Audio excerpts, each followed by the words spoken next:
O aşk dizilerini aynen tarihe de yansıtıyorlar. Ya böyle bir kepazelik olamaz. ATV'de işte Kuruluş Osman dizisi. Böyle bir kepazelik olamaz. Böyle bir rezalet olamaz. Yani tamam, kimsenin de artık bir şey dediği yok ama Rütü'nün de devreye girmesi lazım. Kardeşim, tarihse tarih çek ya bana. Orhan Gazi diyorsan bu Orhan Gazi olsun. Onu istediğin gibi bozma. Dağda orman kaçkını adamlar gibi kadın kaçırma, kadın kurtarma. Başka bir şey yok sevgili dostlar. Çok garip.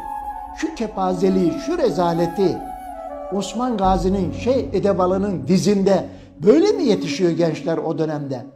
İlahi Kelimetullah aşkı, şu dizilere bakarsa cazibeyi, işte cezbeyi Nisa, cezbeyi Nisa aşkına dönüştü.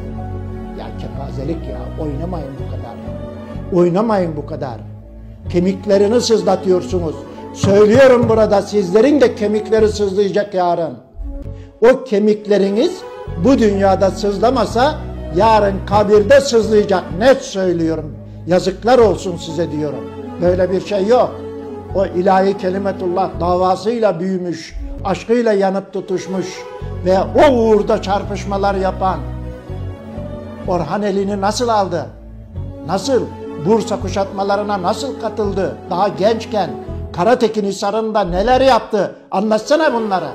Henüz şehzadeliği sırasında ne işler yaptı Orhan Gazi? Kadın kız peşinden gelmiyor.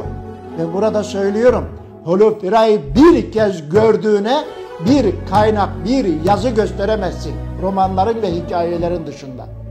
Uydurma, roman ve hikayelerin dışında bir bilgi gösteremezsin kardeşim. Yok. Romandan mı çekiyorsunuz siz bu dizileri? Hiç mi tarih danışmanınız yok? Hiç mi tarihe saygınız yok? Hiç mi ecdada saygınız yok?